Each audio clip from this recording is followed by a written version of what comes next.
Okay guys, so the next topic we're going to have, well, we kind of already started, is the limits part. We just last week did the rational functions, right? So now we're really going to think about this, what is a limit concept here, okay? So remember that, and I've talked about this, I think during the Google Meet, if you made it, right? This question of what is a limit, and you know, it's a really important concept. I told you I'd be mentioning it over and over again. And so what is a limit? It's the value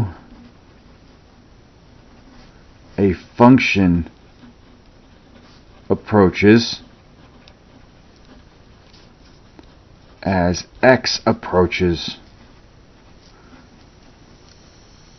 a given value. Okay? Alright, so that's what a limit is right there. Notice it uses that word approaching twice, right? So if you're ever asked to define it, right, then you should definitely, right, have that word twice. Okay, it does not matter what the value is at a specific x value when you're doing limit. If we wanted that, right, that would be f of 4 or f of 3, right? But if we're talking about what we're going to be approaching, right, that's when we do a limit. Okay, and that's the true value of the limit. It's telling you trends as you approach a value, not what's actually happening at a value. Because sometimes what's happening at that value is not the same as what's happening as you approach that value. Okay, and so, for example, if we were to look at this first graph here, right, you can see that as I'm approaching from the left side of 2, right, as I'm approaching from the left side of 2, and we've talked about this notation before, right, the left side of 2 would be 2, negative 1 of this function. I can see that my function is approaching a value of 3. Okay.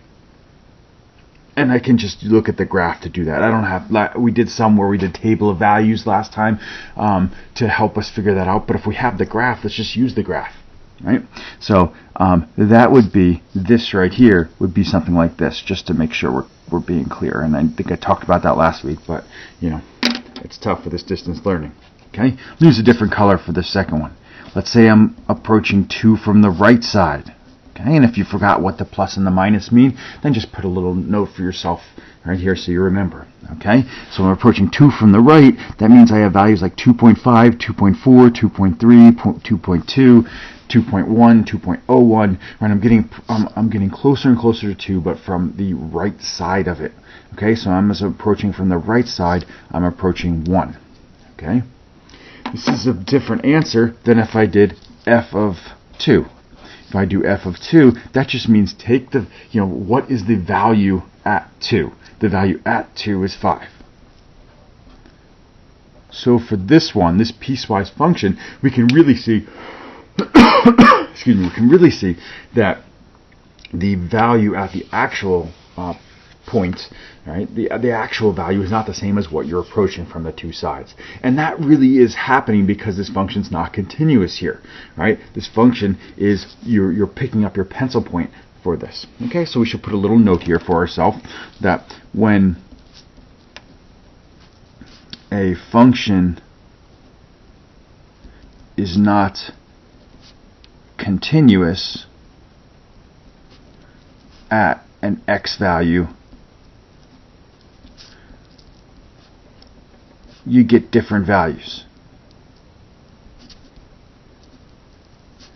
for directional limits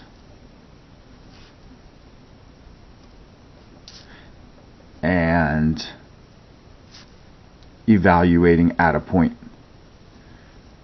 evaluating the function at a point.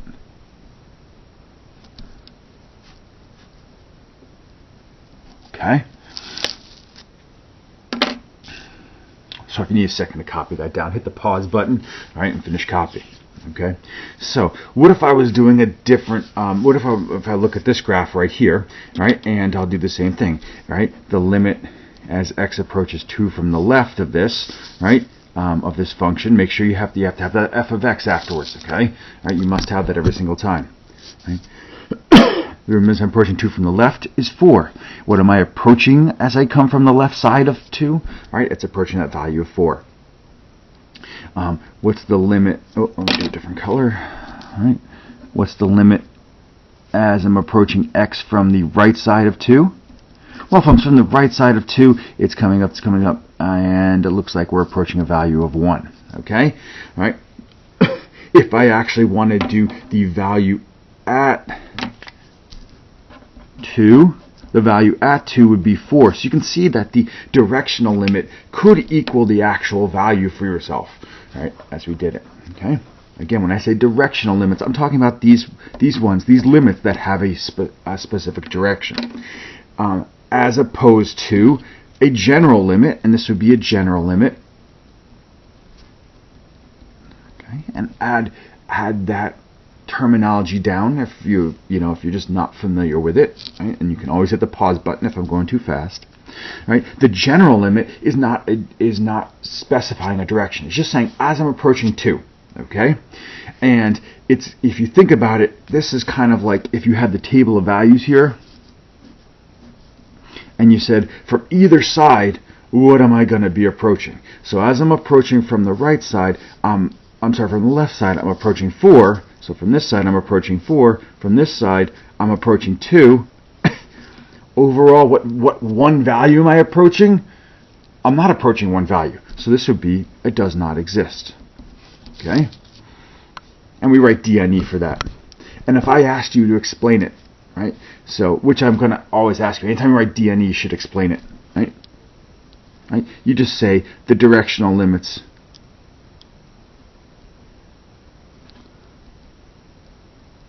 do not agree. Okay? In general, if we just say find the limit, we're talking about the general limit like this. If we want a direction, it will tell you find the directional limit, whether it's in notation or it'll be in words, but usually it'll be in notation. Okay, so things to mention, right? That's we're on all of these. We're finding the value that the function approaches as x approaches a given value. You can see that we could add in a direction as we do it. Okay, what's the purpose of the limit? It just shows us trends in the function. Okay. If we think about that, right? Don't trends actually tell us more about the overall function than a particular value? Right? If you think about that, that makes sense. Right? This is telling you what's happening at a plethora of points and not just one particular value. It's saying, as you're getting closer and closer to this x value, here's what the graph is kind of looking like. Here's what the function's kind of doing. Okay? So that's why we do that. Okay? So there's trends in that data. Okay? What it doesn't show us, it doesn't say, here's the particular value at this point. Right? It does not do that. It just says, here's what I'm getting closer and closer to. Sorry, my camera's not working. All right? I'm doing this in the middle of the night because I can't sleep, and so maybe my camera is telling me I should be sleeping. I'm going to try one more time with that focus. It is not going to focus. Move this. Sometimes just moving it, right, gets it to think. Whoop. Let's try that. Take away. Okay, there we go. Okay, so that's what's the real purpose of a limit. Okay, so methods for finding limits. Okay, let's think about it. So we just did the graphing method, right? We could do a graphical analysis. And really, if you have the graphical analysis, that's your best bet, no matter what. Okay, right? Graphical analysis. Just look to see what it's approaching, trace the graph. Second method, we did this when we were doing rational functions. When we didn't have the graph already, what we did is we did a table of values. Okay? These are methods that are going to work every single time. You're always going to, if you have a graph, you can always do a graphical analysis. You should always use a graph. So let's say you had a graph, you were doing like a test and there was a graphing calculator allowed. I would expect you to just graph the function, look at the graph, and trace it using your trace function. Okay? Or if you couldn't really see the graph, you can go to the table of values on your graphing calculator and just look at the table of values and see what y value you're approaching. Okay? So, right, those are a couple methods that we have. And we're going to add to those methods, right, as we do it. Excuse me. Okay, so let's go look at example here. Right? Okay.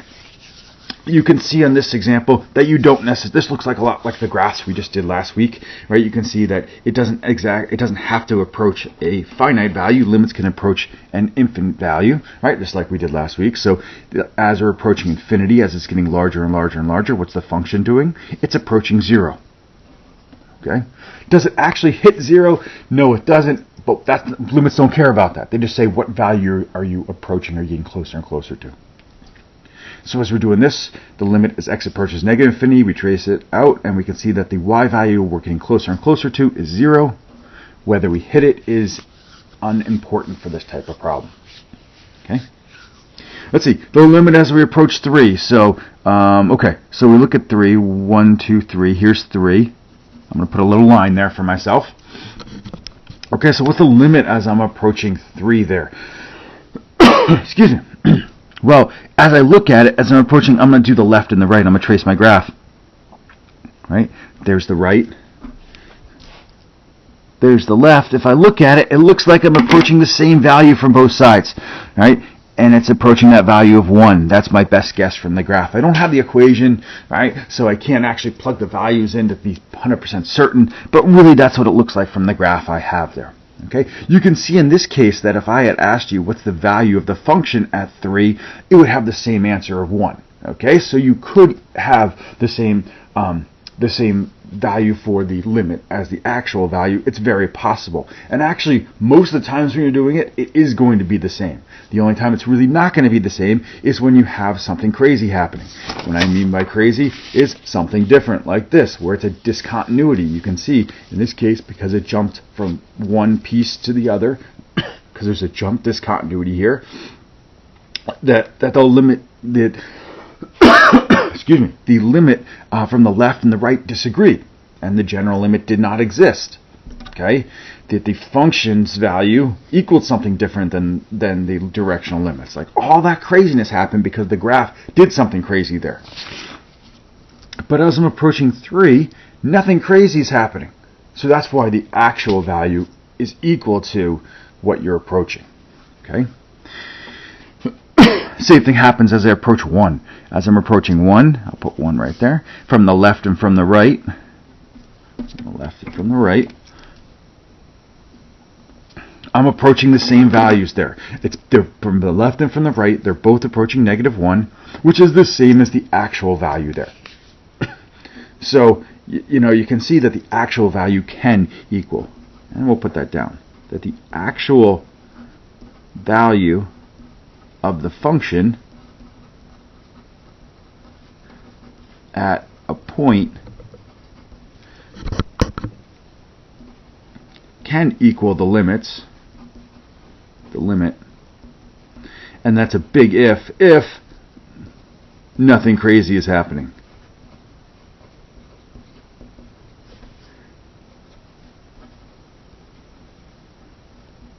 At that x value.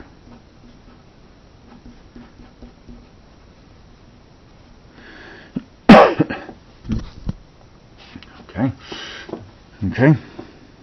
Another way to sum that up is just if the function's continuous there, right? That's how we say it mathematically. We don't say if nothing crazy is happening there. We just say, hey, if the function's continuous.